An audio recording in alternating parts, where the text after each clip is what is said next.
1972년 출범한 유진기공산업주식회사는 현재까지 철도 차량 부품 및 산업용 컴프레서 사업을 선도해왔습니다. 창립 이래 40여 년간 철도 차량의 핵심 분야인 제동장치, 구동기어, 집전장치, 연결기 시스템을 꾸준히 개발해왔으며 현재는 최첨단 고속전철의 제동 시스템을 설계, 제작, 공급함으로써 세계적인 기술 노하우와 경쟁력을 갖춘 철도 전문 기업으로 성장하였습니다.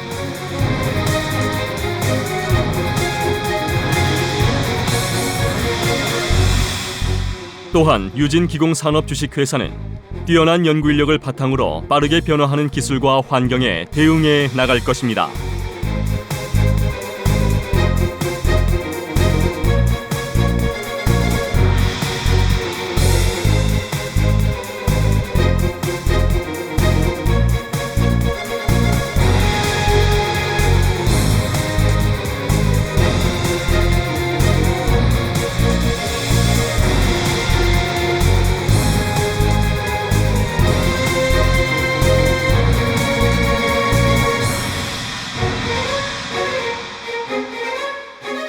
세계로 뻗어나가는 유진의 첨단 기술.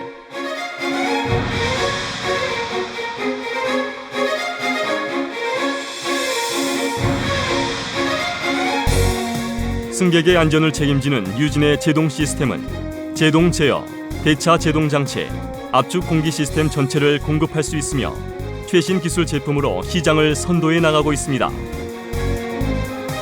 차량 정보와 우수한 연계성으로 빠른 대응이 가능하며 컴팩트하고 모듈화된 제품으로 차량 조립의 편의성 및 사용자의 유지 보수에 용이하게 설계하였습니다. 첨단 소프트웨어 및 프로그래밍 기술을 바탕으로 한 전자 제어 장치는 세계 최고 수준의 안전 무결성 인증을 획득하였고 차량의 각종 컴퓨터 및 신호 체계와 연계하여 승객의 안전을 책임지고 있습니다.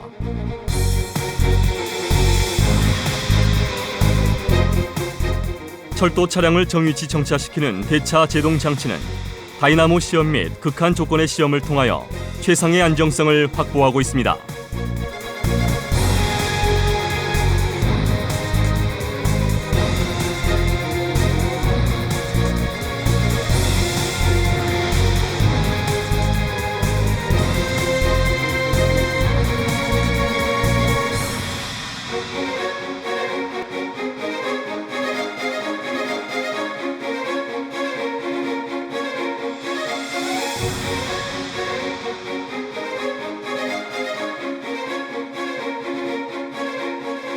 저소음, 저진동, 고효율 컴프레서는 친환경 설계로 깨끗한 압축 공기를 공급합니다.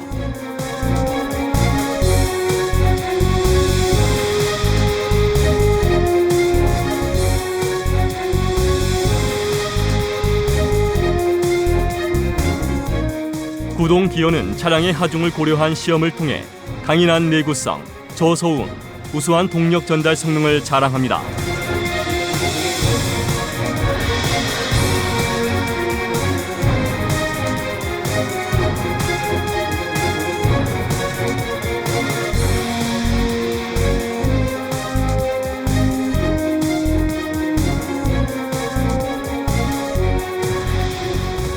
유진의 연결기는 충돌 조건 등을 고려한 설계로 차량 및 승객의 안전을 책임집니다.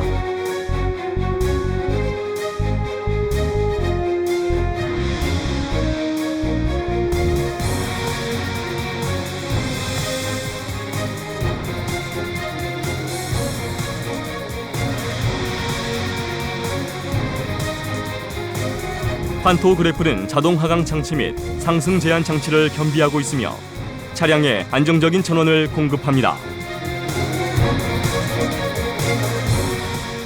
마이코스 컴프레서가 산업용 공기압축기 시장을 선도하고 있습니다.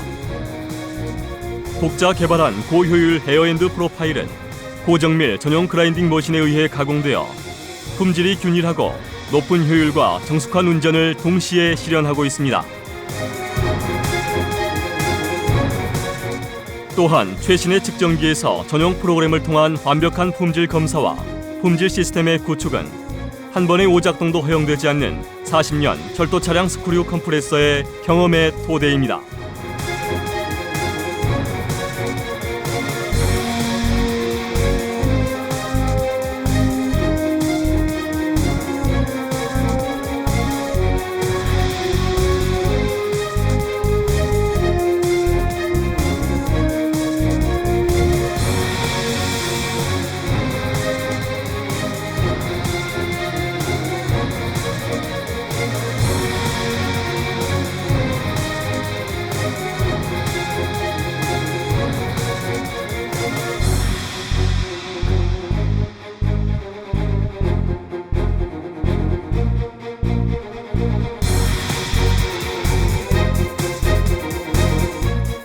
시시각각 변하는 고객의 다양한 요구를 만족하고 시대 변화에 미리 준비하여 에너지 절감, 친환경, 고정밀 기술의 집약인 오일프리 컴프레서까지 자체 설계 생산함으로써 모든 산업 분야에 마이코스 컴프레서가 함께합니다.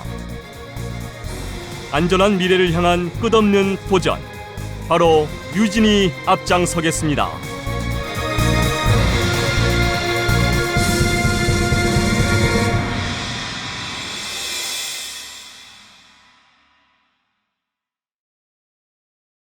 네, 반갑습니다. 저는 네모시스의 유재윤이고요.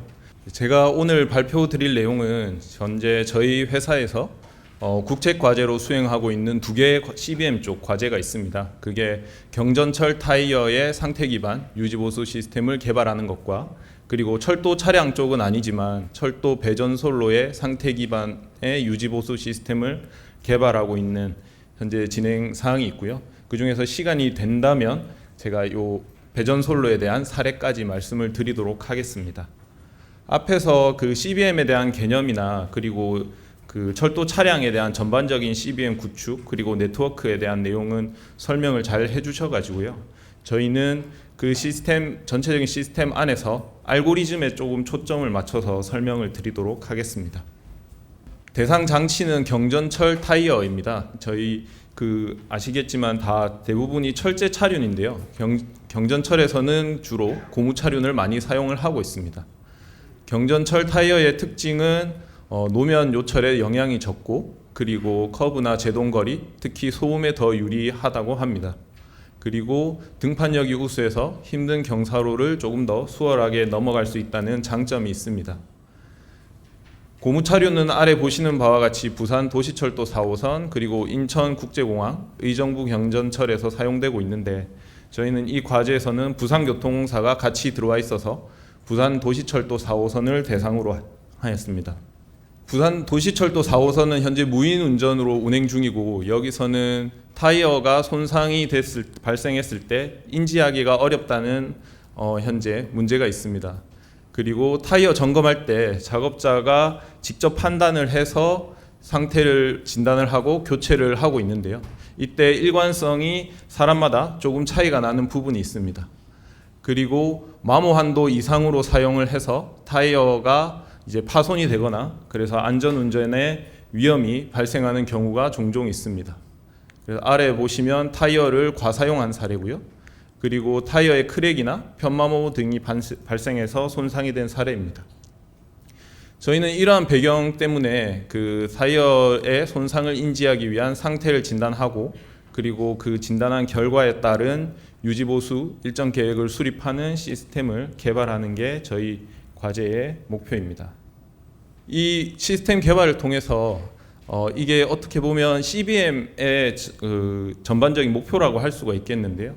차량의 가용성을 확보하고, 그리고 가능한 양품의 차량을 많이 확보해서 정시성을 향상을 시키고, 그 다음에 그 TBM이나 이러한 주기적인 점검을 줄여서 유지보수 비용을 절감하자는 것이 이 연구의 목표입니다. 저희 CBM 시스템의 구성을 말씀을 드리면요, 앞에서 그 우진산전에서도 발표해 주셨던 것과 유사하게 차상과 지상으로 시스템이 구성이 되어 있습니다. 그래서 타이어에서 센서를 통해서 데이터를 계측을 하고, 그 계측된 데이터를 여기 게이트웨이를 통해서 차상으로 데이터를 전송을 합니다. 그럼 이 차상에서는 차상에 들어있는 그 CPU의 로직에 따라서 현재 온도와 압력이 문제가 있다, 그 스레스홀드를 넘었다라는 값을 제공을 하게 되고요. 그럼 그 제공된 판별 로직에 따라서 차량의 운영 측면에서는 차를 불러들이게 됩니다. 그리고 그 데이터들을 지상의 시스템으로 전송을 해서 지상에서는 가속도 데이터를 활용해서 이 상태 진단이나 일정 계획 최적화 알고리즘을 통해서 유지보수 일정을 제공을 합니다. 그러면은 이쪽 오른쪽이 보시는 바와 같이 이 오른쪽이 차량의 유지보수단에서 사용하는 플랫폼이 되겠고요. 저희 쪽 네모시스에서는 이 지상에서 사용하는 유지보수 플랫폼과 그 알고리즘을 개발을 하였습니다. 지상 시스템에서 조금 더 자세히 보면요, 타이어에 그 부착된 센서를 통해서 온도나 압력 그리고 타이어의 내부 가속도 그리고 축 가속도를 계측을 합니다. 그 계측된 데이터를 바탕으로 크게는 헬스 모니터링 시스템과 유지보수 최적화 시스템 이렇게 두 개의 모듈로 나뉘고요. 헬스 모니터링 시스템에서는 타이어의 상태를 진단을 하고 그리고 그 상태를 헬스 인덱스, 상태 점수라는 지표로 현실을 합니다. 그리고 유지보수 최적화 시스템에서는 진단된 결과를 바탕으로 정비 시점을 예측을 하고 그 예측된 결과를 기반으로 유지보수자에게 유지보수 일정을 제공을 합니다. 오늘 주로 말씀드릴 내용은 여기 진단하는 알고리즘과 최적화 알고리즘에 대해서 말씀을 드리겠습니다. 우선 진단하는 알고리즘에 대한 개발 프로세스입니다. 우선 크게는 저희 두 가지 분류 모델을 활용을 했고요. 첫 번째는 의사결정 나무 그리고 로지스틱 회귀 분석을 사용을 했고 여기서 주요 인자를 기반으로 상태 점수를 표현하는 것까지가 저희 상태 진단 알고리즘의 개발 목표였습니다. 우선 데이터는 어떤 데이터가 있었냐면 온도와 압력은 저희가 분석을 해봤을 때 외기 온도의 영향을 많이 받아서 그건 타이어의 상태를 진단하는 데는 활용하기가 좀 어렵고요. 그 X와 Y축, X, Y, Z축으로 구성된 그 가속도 데이터를 활용해서 데이터를 구분할 수 있었습니다. 이때 저희가 타이어 내부에 가속도 센서를 부착했을 때는 이 타이어가 돌면서 계속해서 조금 망가지는 문제가 있어서 상 타이어에 대해서는 축가속도의 데이터를 활용을 했고 그리고 중하 타이어에 대해서는 타이어별 내부 가속도 데이터를 활용을 해서 진단을 했습니다. 그리고 여기 상중하의 타이어는 그 부산교통사와 그리고 금호타이어의 타이어 전문가분들이 타이어를 보시고 임의로 상중하라는 라벨링을 매긴 거고요. 가속도 데이터는 X, Y, Z축 그리고 내부 가속도에 대해서는 각 타이어 4개에 대해 내부 가속도를 활용을 했습니다. 이 타이어에 대해 그 가속도에 대한 데이터의 전처리는 저희가 이 RMS라는 값으로 변환을 해서 활용을 했고요. 아시겠지만 여기 RMS는 저희 여기 X축 가속도를 보시면 이게 파형을 그리면서 이렇게 음수, 양수를 왔다 갔다 하는데 그러면 이제 크기를 평균으로는 측정할 수 없기 때문에 여기 RMS라는 값으로 환산을 해서 사용을 했습니다. 그래서 이 RMS가 크다라는 건 결국 진동이 많다라는 거고요. 여기 보시는 바와 같이 타이어 상, 그러니까 상태가 가장 좋은 깨끗한 타이어의 경우에는 RMS 값이 낮은 걸 확인할 수가 있고요. 중 타이어는 가속도의 RMS 값이 높은 걸 확인할 수 있습니다. 그리고 가속도는 1초에 1000개를 계측을 하는데요. 이 1000개의 데이터를 모두 저희가 활용할 필요는 없기 때문에 이 1000개의 데이터를 1초의 데이터로 환산을 하는 전처리를 진행을 했습니다. 그 다음 데이터 전처리를 한 번 더 했는데요. 이게 그 1초당 데이터도 사실 이게 구간마다 그리고 어떤 특정한 시점마다 데이터가 탁탁 튀기 때문에 이걸 특정 구간별 변수로 활용을 해서 평균과 분산을 계산을 했습니다. 그래서 아래에 보시면 이게 만약에 한 구간의 데이터라고 하면요. X, Y, Z축에 대한 데이터라고 하면 이건 그 구간의 평균과 분산으로 저희가 환산을 해서 사용을 했습니다. 그 다음 저희가 총 실험을 여러 번 했는데요. 이제 상 1이라고 하면은 타이어 상에 대해서 첫 번째 실험을 한 경우고요.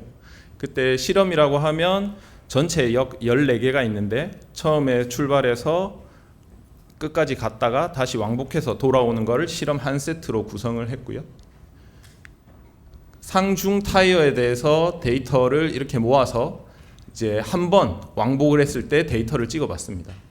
그렇게 했을 때는 지금 여기 빨간색이 X축, Y축, Z축에 대한 가속도이고요. 이걸 그럼 여러 번 이제 실험을 했는데요. 상 타이어로 3번, 중 타이어로 5번 그렇게 실험한 데이터를 찍어봤을 때는 여기 아래와 같이 나왔습니다. 여기 아래에서는 X에 대한 평균값만 활용을 했고요. 여기서 X에 대한 평균값만 활용한 건 Y나 Z축의 경우에는 상과 중 타이어에 대한 그 타이어 상태를 구분하기가 쉽지 않더라고요. 그래서 저희는 가장 영향이 큰 X 값을 사용을 했고 그리고 여기서 x 값을 가속도 x에 대해서 이렇게 비교를 해봤을 때 여기 0.1293이라는 값으로 비교를 하면 중타이어와 상타이어를 구분을 할 수 있었습니다. 그 다음 같은 방법으로 중하 타이어에 대해서도 가속도 데이터를 전처리를 수행을 했습니다.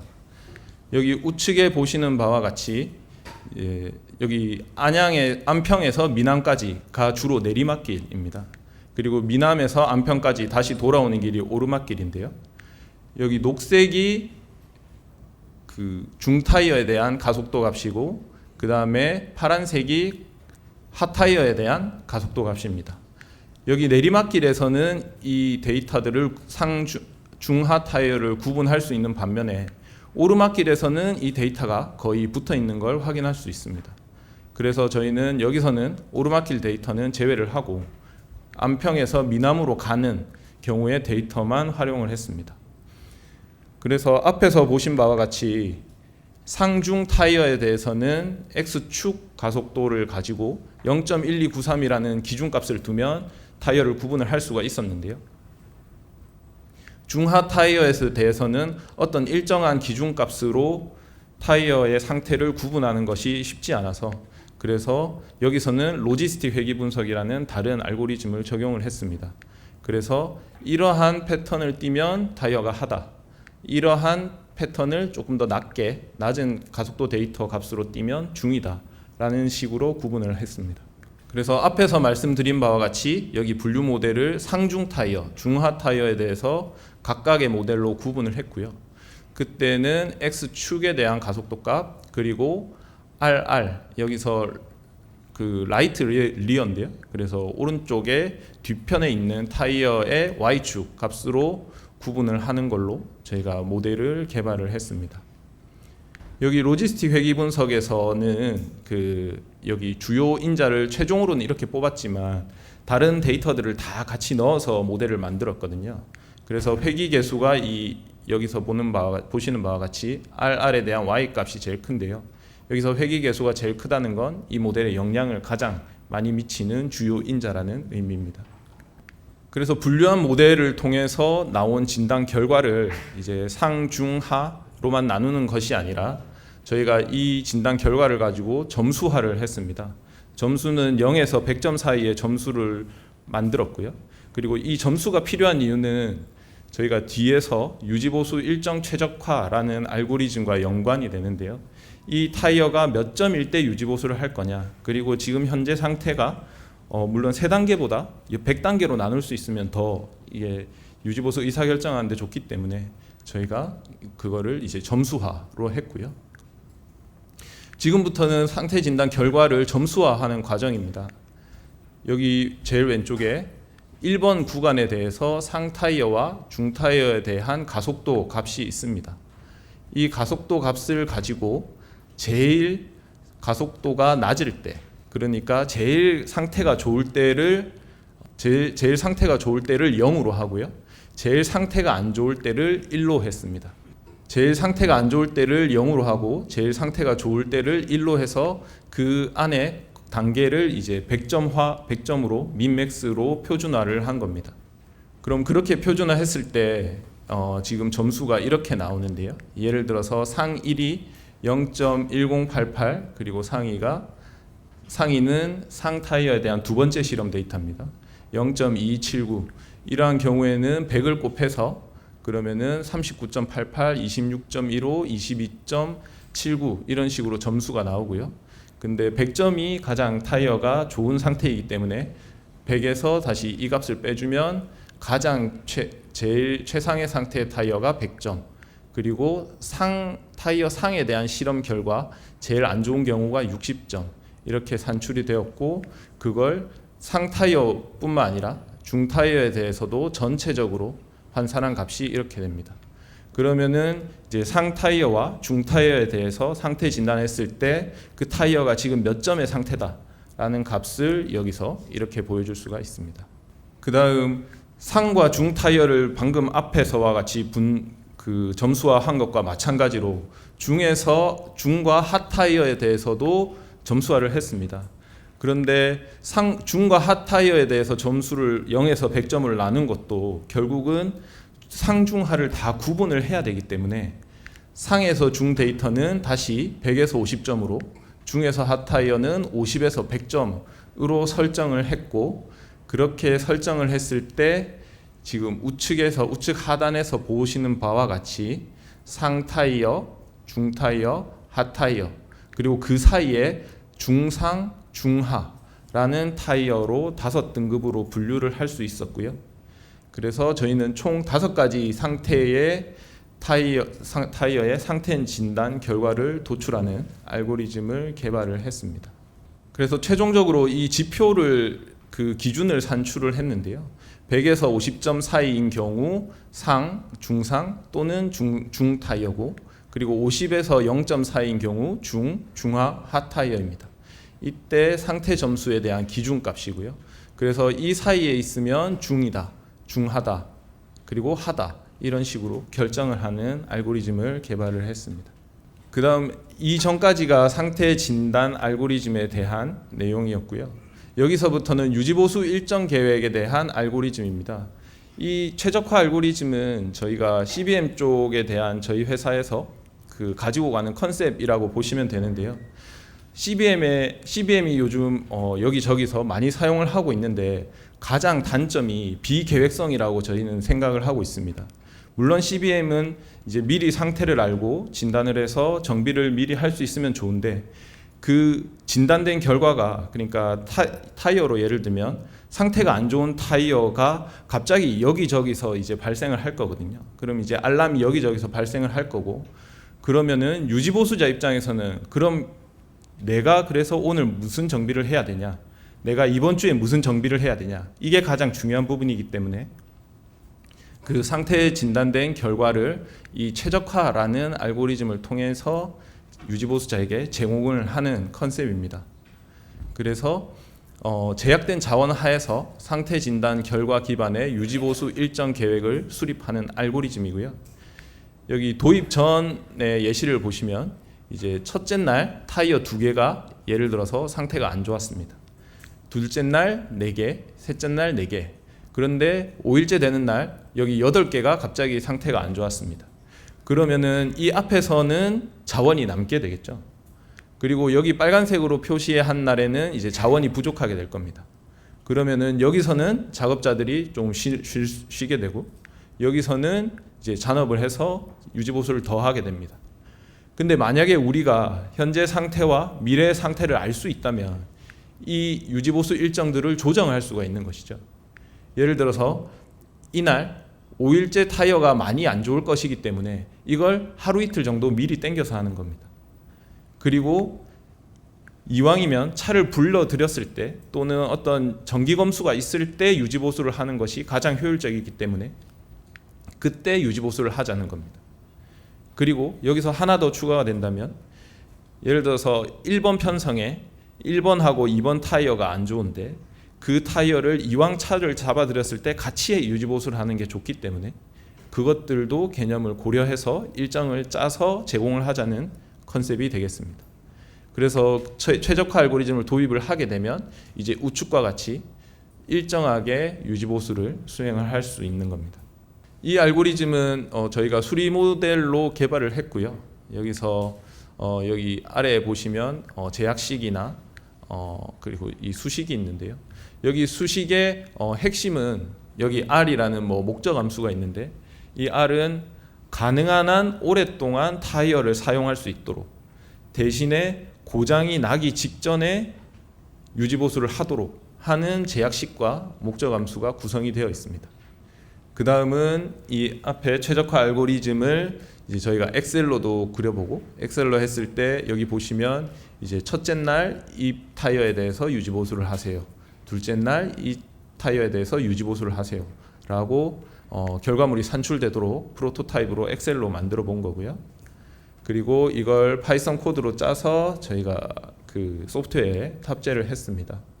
그 다음 유전 알고리즘이라는 게 있는데, 이거는 앞에 수학적 모형은 저희가 혼합 정수 계획 모형이라고 해서 경우의 수가 굉장히 많을 거잖아요. 타이어도 많고 그리고 날짜도 많으니까.